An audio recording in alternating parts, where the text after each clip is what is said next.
Very excited about the lieutenant governor, and Brown and Ullman had I thought they ran a very good race, and I was very pleased with that. Two really great families that I think will, Brown and Ullman will lead Maryland in the right direction, and it was clear that the majority of the population in Maryland, that came out to vote believes the same thing. I was pleased about that. I was a little concerned about overall the voting turnout. That being said, this was the first time we had the June primary, so we have to get people in the habit of this early primary, and we have a baseline now, I think, for that election and something to build from. What about the state's attorney's race from last night?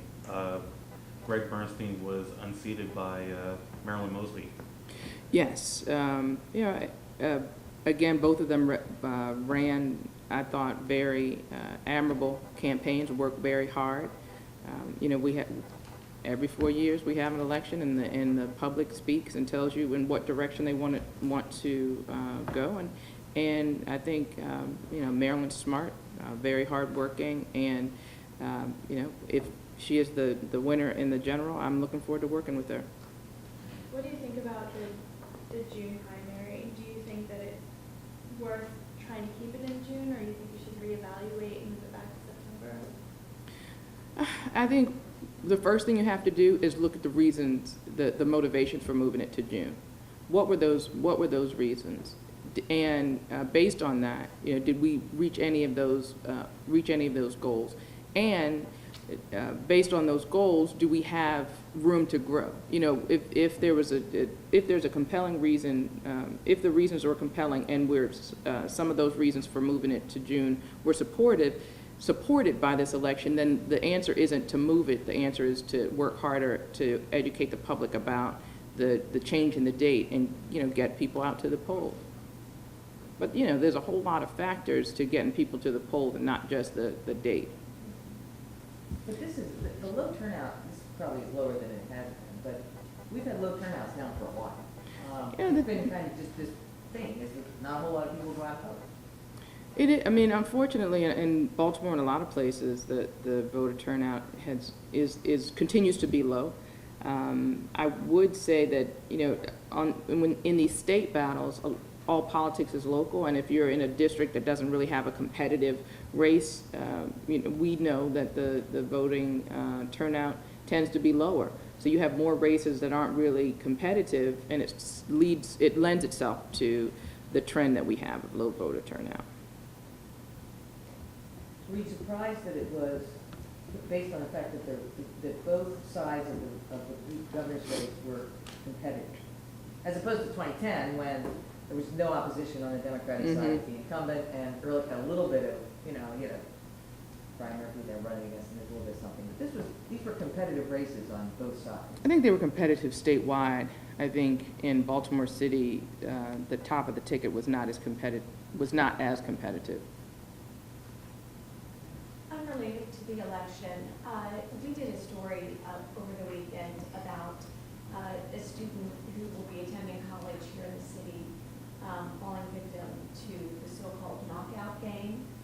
And I was wondering if you could address that, and if you can specifically, just the concerns that you might have with this sort of violence occurring to someone. So I can't speak to that specifically. I can speak to the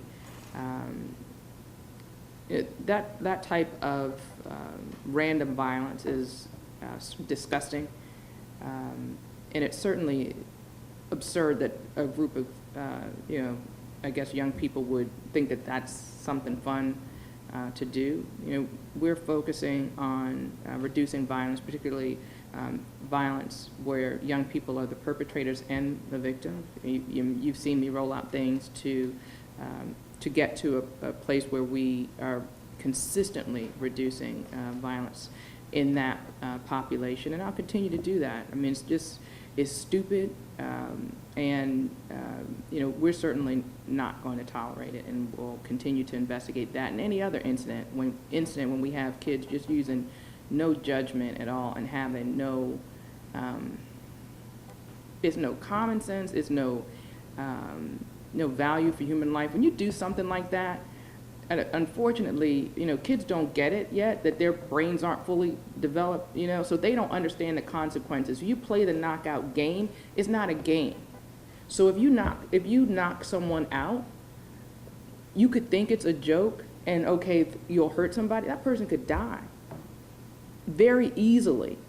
And then your life is ruined for some stupidity that you and your friends think is fun. It's just not worth it. And unfortunately, we have too many people that believe their kids should just be able to run around and do whatever they want without any consequences. And, I'm just not for it. I think that we need to have consequences, we need to have boundaries, and we certainly need more adults that are in the lives of these young people in positive ways.